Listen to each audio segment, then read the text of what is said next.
Hello friends, welcome to banker study Hindi special. मैं पीयूष यादव आपका बहुत बहुत स्वागत करता हूं आपकी अपनी फैमिली में।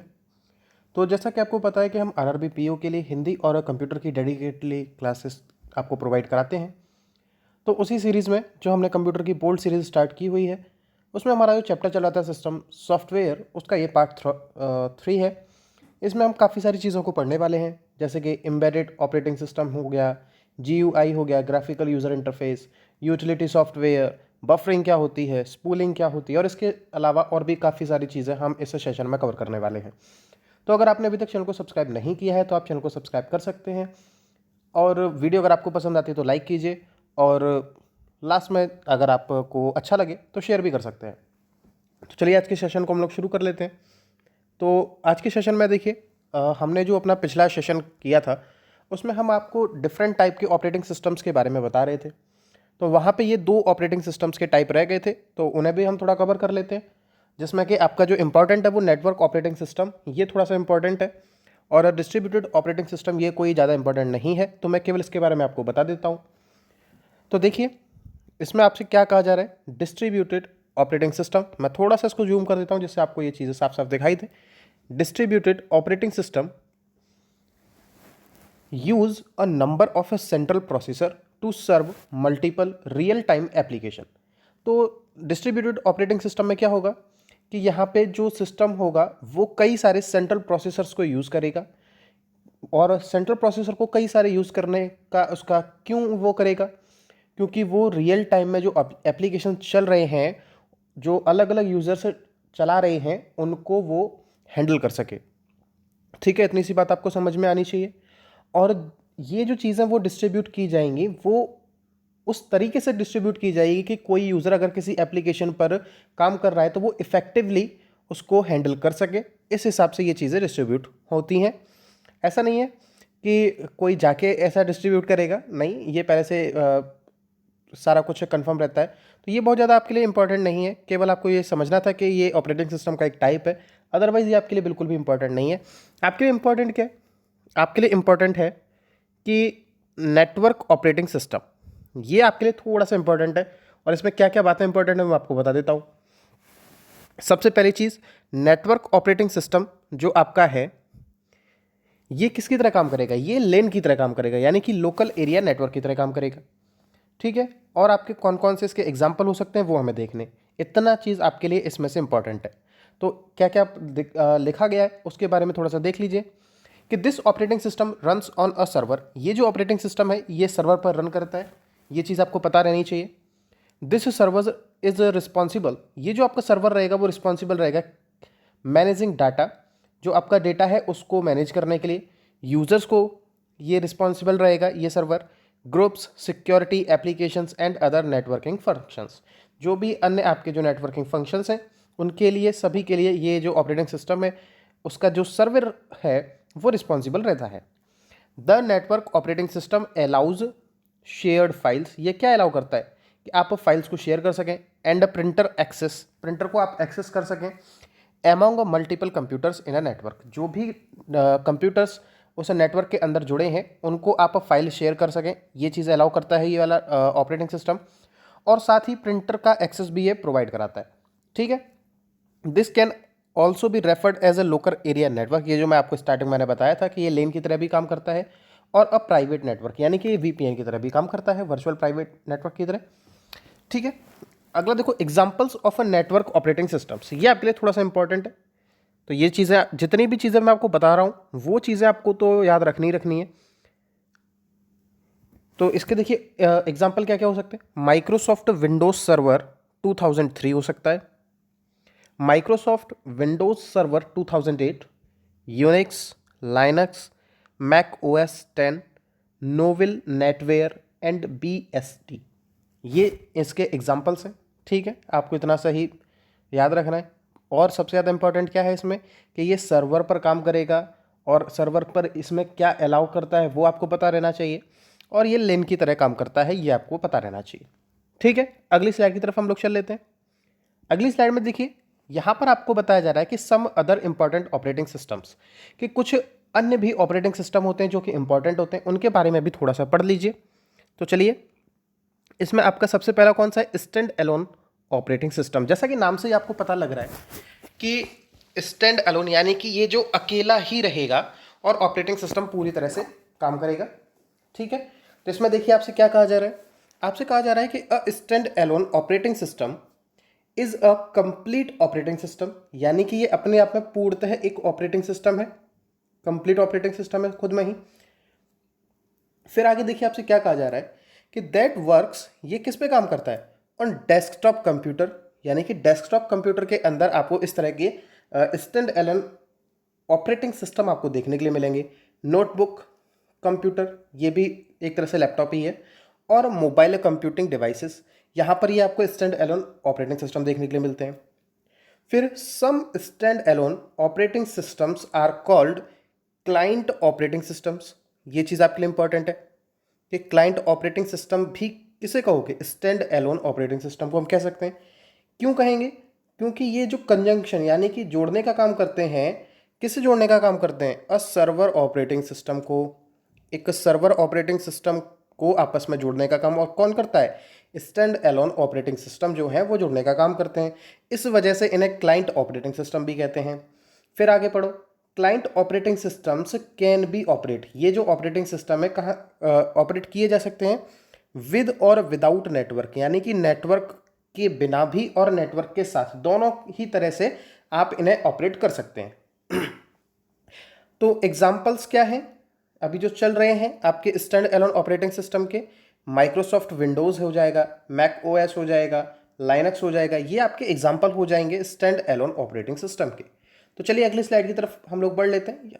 आपको कोई भी कन्फ्यूज़न नहीं हो रहा होगा, हर चीज़ में आपको बहुत अच्छे तरीके से एक्सप्लेन कर रहा हूँ। अगर आपको कोई भी डाउट है तो आप कमेंट बॉक्स में पूछ सकते हैं, और अगर आपको वीडियो पसंद आ रही हो तो आप वीडियो को लाइक कर सकते हैं, और चैनल अगर आपने अभी तक सब्सक्राइब नहीं किया तो सब्सक्राइब भी कर लीजिए। अगला देखो, ये जो इंपॉर्टेंट है एम्बेडेड ऑपरेटिंग सिस्टम, ये आपके एग्जाम में कई बार पूछा गया है कि एम्बेडेड ऑपरेटिंग सिस्टम क्या होता है। तो मैं आपको पहले ही बता देता हूँ कि ऐसा ऑपरेटिंग सिस्टम जो किसी डिवाइस के अंदर होगा, और वो जो डिवाइस है वो किसी स्पेशल काम को करने के लिए बनाई जाएगी। स्पेशल काम को करने के लिए बनाई जाएगी सर, इससे आपका क्या मतलब, जैसे कि आपकी क्या हो जाए, ट्रैफिक लाइट हो जाए, आपका एटीएम हो जाए, आपका जीपीएस का नेविगेशन सिस्टम है ये हो जाए, और पॉइंट ऑफ सेल की जो डिवाइस होती है वो हो जाए इससे। ठीक है, इस तरह की जो भी चीज़ें हैं वो सब एम्बेडेड ऑपरेटिंग सिस्टम के अंदर आएंगी। तो चलिए इसके बारे में थोड़ा सा पढ़ लेते हैं। और operating system an embedded operating system is a computer, क्या है ये, कंप्यूटर है। मतलब किसी कंप्यूटर के अंदर ही ये यूज़ होगा ये operating system. That is a part of different kind of machine, ये एक अलग तरह की मशीन का एक पार्ट होता है। एग्जाम्पल के तौर पर अगर आप देखते हैं तो ये कार्स के अंदर जो आपके कंप्यूटर लगा होता है कार के अंदर, वो भी एक स्पेशल टास्क करने के लिए बनाए जाते हैं। ट्रैफिक लाइट्स हो गई, डिजिटल टेलीविज़न हो गए, एटीएम हो गई, एयरप्लेन कंट्रोलर हो गया, पॉइंट ऑफ सेल टर्मिनल हो गया, डिजिटल कैमराज हो गए, जीपीएस नेविगेशन हो गया, एलिवेटर्स हो गए, डिजिटल मीडिया रिसीवर्स हो गया, स्मार्ट मीटर्स हो गया, एमॉन्ग मैनी अदर पॉसिबिलिटीज़।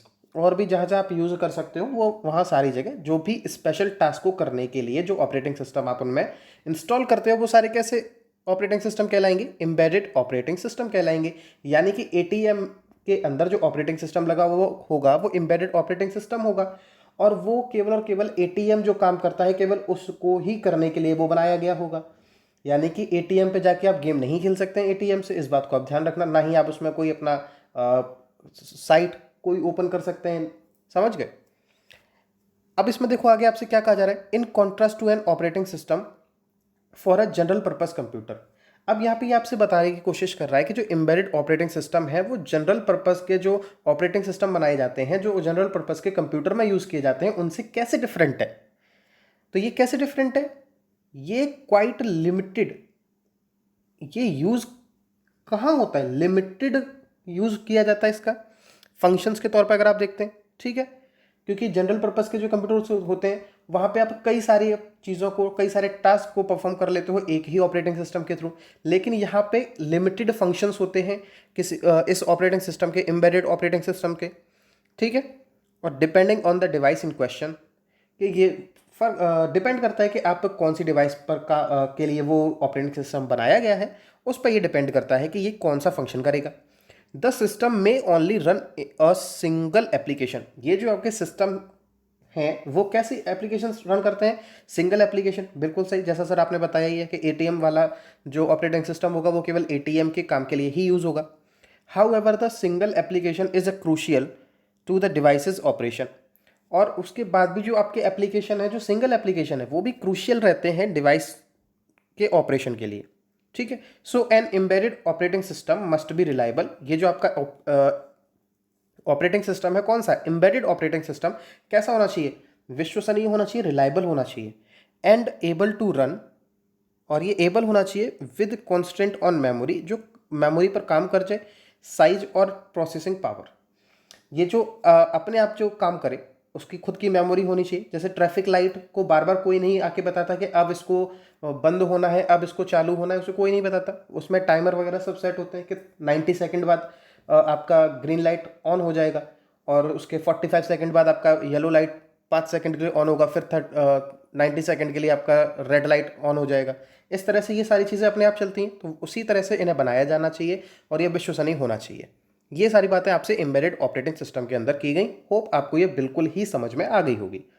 तो चलिए अगली स्लाइड की तरफ हम लोग पढ़ लेते हैं कि आपसे क्या कहा जा रहा है। यहाँ पर अब बात हो रही है आपसे मोबाइल ऑपरेटिंग सिस्टम की। मोबाइल ऑपरेटिंग सिस्टम, ठीक है।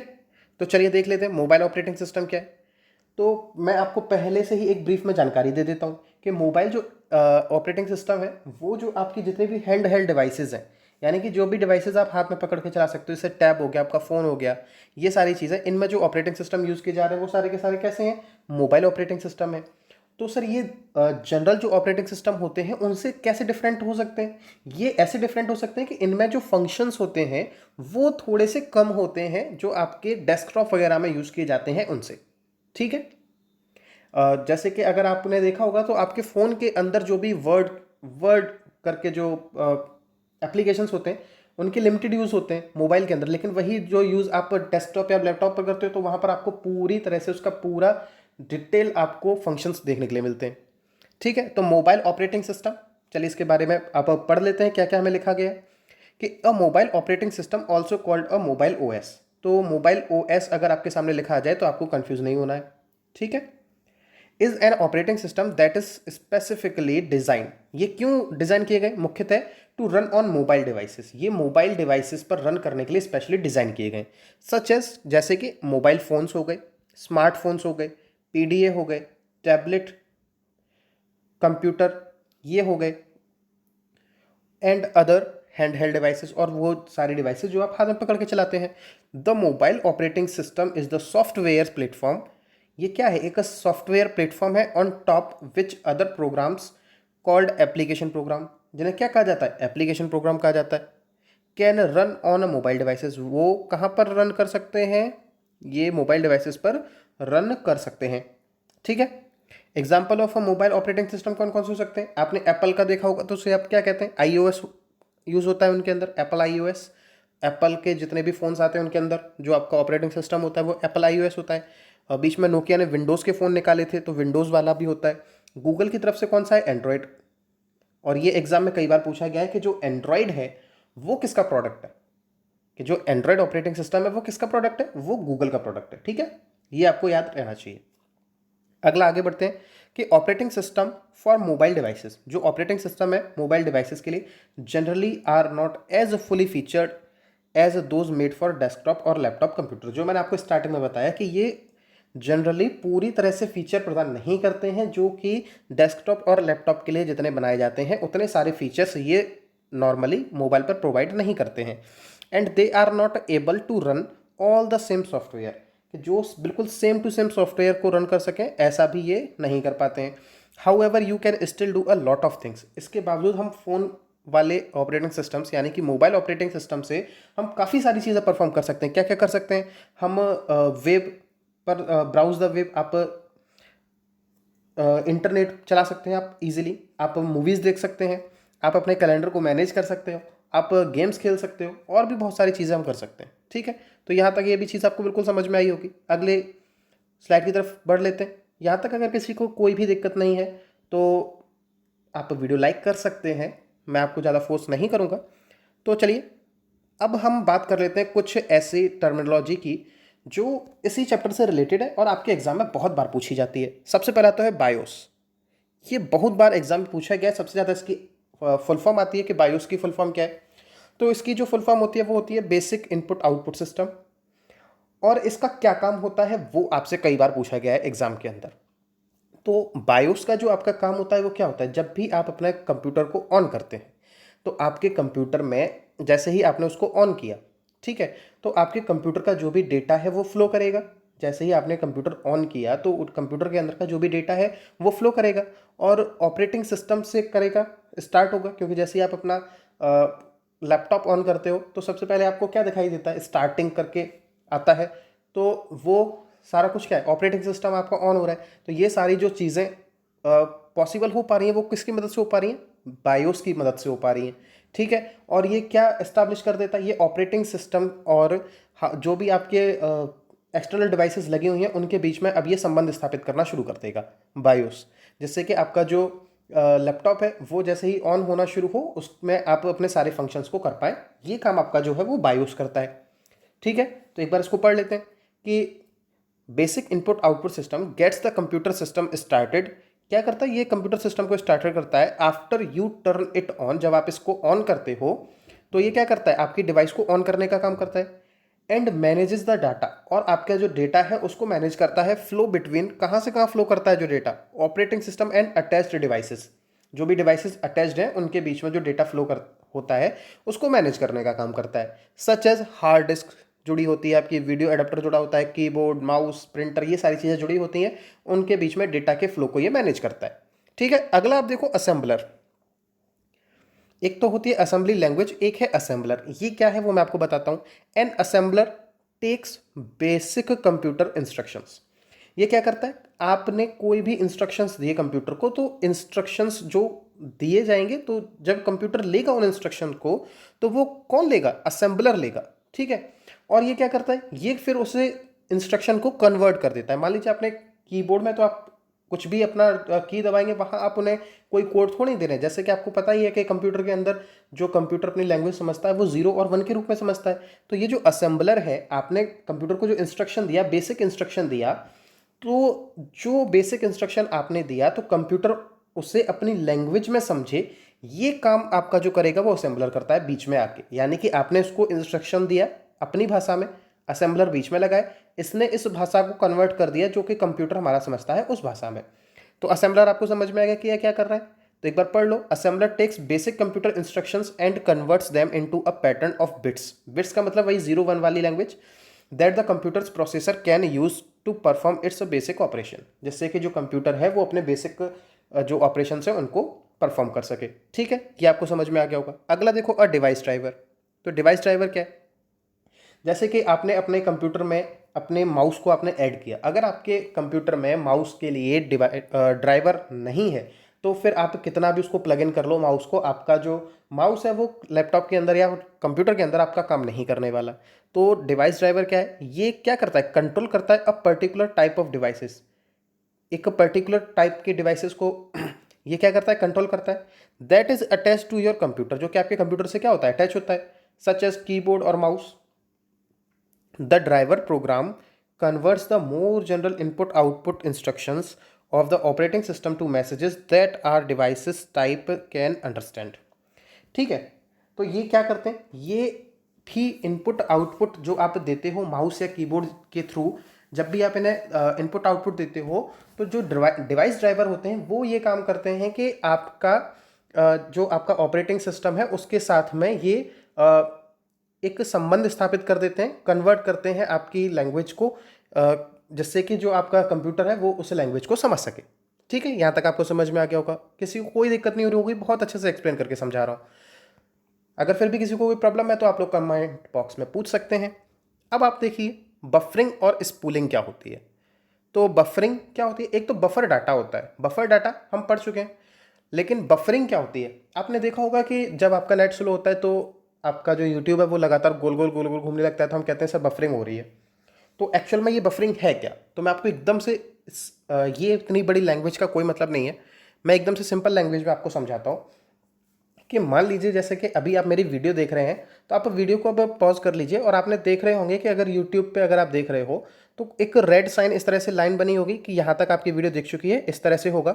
और इससे आगे हल्का सा थोड़ा बहुत तो वाइट लाइन भी एक खिंची होगी, उसके बाद आगे बिल्कुल ब्लैंक होगा। यानी कि इससे आपको क्या पता लग गया, ये जो आपका वाइट वाइट है कि यहाँ तक मेरा जो डेटा है वो लोड हो चुका है। ठीक है, तो बफरिंग ठीक यही चीज़ है कि जब भी आप अपने ऑडियो को या फिर अपनी वीडियो आप देख रहे होते हो अपने कंप्यूटर पर, जो भी चीज़ आप लोड होती है, जो भी चीज़ लोड हो रही है परफॉर्म होने के लिए कंप्यूटर पर, वो चीज़ क्या कहलाएगी, बफरिंग का एक प्रोसेस रहेगा कि ये बफरिंग के थ्रू लोड हो रही है। ठीक है, जिससे कि आप नॉर्मली जब भी आप कोई भी चीज़ देख रहे हैं, आप ऑडियो सुन रहे हैं या फिर आप वीडियो देख रहे हैं, तो एक बार के लिए अगर मान लीजिए थोड़ी देर के लिए आपका डेटा चला भी जाता है, तो आप बिना किसी रुकावट के उन चीज़ों को थोड़ी देर तो और कंटिन्यू कर सकें। इवन जो आपके लाइव मैचेस होते हैं जो आप देखते हो अपने फ़ोन पर, तो वहाँ भी इसमें कुछ सेकेंड्स का वो लोग बफरिंग डालते हैं। आप ऐसा नहीं है कि वहाँ पर खिलाड़ी ने शॉट मारा और रियल टाइम में आपको वहाँ दिख रहा है, आपका थोड़ा सा जो आपको दिखाई दे रहा है स्क्रीन पर वो थोड़ा सा पीछे चलता है। तो बफरिंग का सिर्फ इतना सा मतलब है कि आपकी जो भी ऑडियो या वीडियो है ये पहले से ही थोड़ा सा पार्ट उसका लोड आपके कंप्यूटर सिस्टम में पहले से ही कर देता है, जिससे कि आप बिना किसी रुकावट के अपनी चीज़ों को एंजॉय कर सकें। ये चीज़ आपकी बफरिंग होती है। और स्पूलिंग क्या होगी, स्पूलिंग क्या होगी, मान लीजिए कि हमारा कोई भी हम प्रोसेस कर रहे हैं अपने डेटा को, तो वो स्लो डेटा है मेरा, ठीक है, लगातार मेरा स्लो डेटा है। तो अब ये जो प्रोसेसिंग है, जब वो स्लो है तो हम एक के बाद एक प्रोसेसिंग को इस पर ओवरलैप करते जाएंगे, तो वो मेरा स्पूलिंग हो जाएगा। और ये क्यों काम आएगा वो चलिए मैं आपको दिखा देता हूँ कि स्पूलिंग इज द ओवरलैपिंग, जैसा बता दिया ओवरलैपिंग क्या है, ऑफ लो स्पीड ऑपरेशंस, जो आपके लो स्पीड के ऑपरेशंस हैं उनकी ओवरलैपिंग होती है विद नॉर्मल प्रोसेसिंग, जो नॉर्मल प्रोसेसिंग है उसी के अंदर। Spooling originated with mainframes in order to optimise slow operations, जो आपके स्लो ऑपरेशंस हैं उनको स्पीड बढ़ाने के लिए, उनको ऑप्टिमाइज करने के लिए स्पूलिंग का यूज़ करते हैं। Such as reading cards and printing, जब आप कार्ड्स रीडिंग हो रही होती है या फिर प्रिंटिंग हो रही होती है तो वहाँ पे जो प्रोसेस है वो स्लो हो जाती है, तो उसको ऑप्टिमाइज करने के लिए हम स्पूलिंग का यूज़ करते हैं। सिर्फ इतना सा इसका मतलब है। ठीक है, यहाँ तक आपको समझ में आ गया होगा। आपके एग्जाम के लिहाज से ये स्पूलिंग बहुत ज़्यादा कह सकते हैं कि बहुत ज़्यादा इंपॉर्टेंट नहीं है, लेकिन आपको पता होना चाहिए कि स्पूलिंग है क्या, कि जो लो स्पीड है ऑपरेशंस की उनको ऑप्टिमाइज करने का एक टर्म है, उसको हम कहते हैं स्पूलिंग। ठीक है, अगला अब आप देख लीजिए GUI। ये आपने बहुत बात सुन रखा होगा कि GUI ग्राफिकल यूज़र इंटरफेस, बहुत बार आपने सुना होगा बेस्ड ऑपरेटिंग सिस्टम, कि ग्राफिकल यूज़र बेस्ड हमारे ऑपरेटिंग सिस्टम होते हैं। तो ये क्या होते हैं, तो मैंने पिछले सेशन में भी आपको बहुत अच्छे से एक्सप्लेन किया था, उसी के बारे में हम डिटेल में पढ़ने वाले हैं कि GUI इज़ अ प्रोग्राम, कि ये एक प्रोग्राम होता है, इंटरफेस, प्रोग्राम इंटरफेस होता है that takes advantage of the computer's graphics capabilities, कि जो आपके कंप्यूटर की जो ग्राफिक कैपेबिलिटीज़ हैं उनका ये क्या लेता है, एडवांटेज लेता है to make program easier to use, कि जिससे कि आप जो प्रोग्राम्स हैं आपके उन्हें आप इजी तरीके से यूज़ कर पाएँ।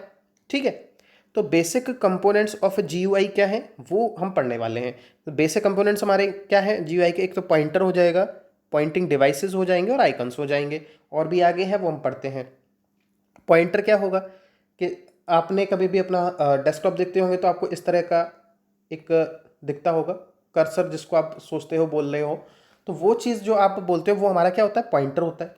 ठीक है, और जब आप वर्ड की फाइल के अंदर काम करते हो तो ये हमारा इस तरह से ब्लिंक होता रहता है कि हम अभी यहाँ पर लिख रहे हैं, हम अभी यहाँ पर लिख रहे हैं, लगातार वो ब्लिंक होता रहता है, तो वो चीज़ आपकी पॉइंटर होती है। तो एक बार इसको पढ़ लेते हैं।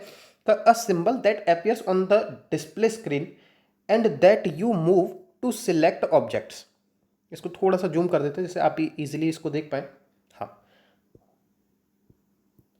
Move to select objects and commands, कि एक सिंबल आपके डिस्प्ले स्क्रीन पर जो आपको दिखता है, जिसकी मदद से आप क्या करते हो, किसी भी ऑब्जेक्ट को सिलेक्ट करते हो या फिर अपने ऑब्जेक्ट को आप इधर से उधर हिलाते हो, एक स्थान से दूसरे स्थान पर ले जा सकते हो, कमांड्स को आप सिलेक्ट वगैरह करते हो। तो ये सारी चीज़ें किसके जरिए आपको दिखाई देती हैं, पॉइंटर के जरिए दिखाई देती हैं। Usually the pointer appears as a small angled arrow, जो मैंने आपको दिखाई है इस तरह से एक एरो आपको दिखता है। Text processing applications, text processing applications में ये कैसा आपको दिखता है, आई बीम पॉइंटर होता है। ठीक है, इस बात को याद रख लेना कि आई बीम पॉइंटर का आपको कहाँ दिखता है, टेक्स्ट प्रोसेसिंग एप्लीकेशंस में दिखता है और इसकी शेप कैसी होती है, कैपिटल आई जैसी होती है। तो ये आपको बहुत बार एग्जाम में पूछा गया है कि आई बीम पॉइंटर कहाँ पर आपको नॉर्मली अपियर्ड होता है, और वो क्या वो पॉइंटर होता है, तो हाँ सर वो पॉइंटर होता है। और आई बीम पॉइंटर जो है वो कहाँ में दिखता है, टेक्स्ट प्रोसेसिंग एप्लीकेशन में दिखता है, और उसका आकार या शेप कैसी होती है, आई जैसी होती है। ठीक है, अगला देखो, पॉइंटिंग डिवाइस आपकी कौन कौन सी हो जाएंगी, a device such as mouse, ये आपसे बहुत बार पूछा गया है कि माउस कैसी डिवाइस है, और ट्रैक बॉल। ये दो आपकी ऐसी डिवाइसेस है जो पॉइंटिंग डिवाइस हैं, क्योंकि ये आपको क्या मदद करती हैं कि आप ऑब्जेक्ट्स को सिलेक्ट कर पाएँ जो आपको स्क्रीन पर डिस्प्ले हो रहा है उन पे। ठीक है, सबको पता है। आइकन्स, आइकन्स क्या होते हैं कि जो भी आपके डेस्कटॉप में आपको दिख जाता है आइकन्स के रूप में स्टार्टिंग बिल्कुल होम पेज पे, तो वो हमारे सारे क्या होते हैं, आइकन्स होते हैं। Small pictures that represents commands, ये आपसे कई बार पूछा है कि आइकन्स की डेफिनेशन क्या होता है, ये स्मॉल पिक्चर्स होती हैं और क्या रिप्रेजेंट करती हैं, कमांड्स को। यानी कि पहले हमें कमांड्स को टाइप करना पड़ता था, लेकिन अब कमांड्स हमें कैसे दिख जाती हैं, स्मॉल पिक्चर्स के रूप में दिख जाती हैं। हम उसको सिलेक्ट करते हैं और जहाँ पे हमें पहुँचना होता है वहाँ हम पहुँच जाते हैं। फाइल्स, फाइल को भी रिप्रेजेंट करती हैं, और विंडोज़, विंडोज़ को भी रिप्रेजेंट करती हैं। By moving the pointer to the icon and pressing a mouse button, आप क्या करेंगे कि हम आइकन पर पहुंचेंगे और माउस के थ्रू पहुंचेंगे, और वहां पे आप उसको जैसे ही उसको प्रेस करेंगे, आप अपनी जो भी आपकी कमांड वाला जो आइकन बना है आप उसको एक्सेस कर पाएंगे। ठीक है, ये सारी चीज़ें थी। चलिए अगली स्लाइड की तरफ हम लोग बढ़ लेते हैं कि हमसे आगे क्या कहा जा रहा है। ये है आपसे डेस्कटॉप। तो डेस्कटॉप किस चीज़ से कहा जाता है, तो डेस्कटॉप वो एरिया है, मान लीजिए आपका ये जो कंप्यूटर है, ये पूरा जो भी डिवाइसेस आपकी लगी हुई हैं, ये माउस वगैरह सारी चीज़ें, तो वो हिस्सा जिसमें आपको स्क्रीन दिखाई देती है वो आपका डेस्कटॉप कहलाएगा। ठीक है, सिर्फ इतनी सी बात है। अगला विंडोज़, विंडोज़ क्या है कि यहाँ पे आपके कई सारे लगातार प्रोग्राम्स चल रहे होते हैं। लगातार आपके जो प्रोग्राम्स चल रहे होते हैं किसी भी स्क्रीन पे आपने देखा होगा, ये जैसे अगर आपकी स्क्रीन है तो यहाँ पे आपको दिखता है कि ये आपके प्रोग्राम्स लगातार चल रहे हैं, अलग अलग जगह पे आप अलग अलग प्रोग्राम्स को यूज़ कर रहे हो, तो ये सारी क्या है, आपकी विंडोज़ हैं। इनका आप साइज़ घटा बढ़ा भी सकते हो, और एक बार में आप कई सारी विंडोज़ को ओपन कर सकते हो, तो वो आपका विंडोज़ हो जाएगा।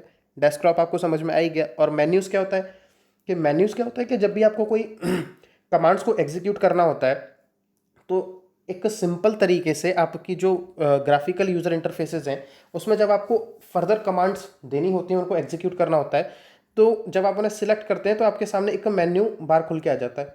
मेन्यू खुल के आ जाता है कि सिलेक्ट, पेस्ट वगैरह सारी चीज़ें खुल के आती हैं, तो उसी तरह से ये आपको मेन्यूज़ बताए गए। ये केवल आपके लिए एक है, कुछ नहीं है, ये आपके लिए कोई भी इंपॉर्टेंट नहीं है, बस ये है कि अगर आपके सिलेबस में है तो वहाँ पे आपको कराना है, और सिंपल था इसलिए इस पर बहुत ज़्यादा हम टाइम नहीं लेंगे। ठीक है, अगला देखो यूटिलिटी सॉफ्टवेयर। तो यूटिलिटी सॉफ्टवेयर टाइम देख लेते हैं, वीडियो का कितना हो गया, 27 मिनट्स हो गई हैं। तो चलिए एक काम करते हैं कि हम यूटिलिटी सॉफ्टवेयर को अगले सेशन में डिस्कस कर लेंगे। ये सेशन आपका यहीं पर एंड करते हैं, तो मिलेंगे अब अगले सेशन में। तो goodbye, God bless you all. अगर आपने चैनल को अभी तक सब्सक्राइब नहीं किया है तो सब्सक्राइब कर लो। तो गॉड ब्लेस यू ऑल और अपना ध्यान रखना सब लोग।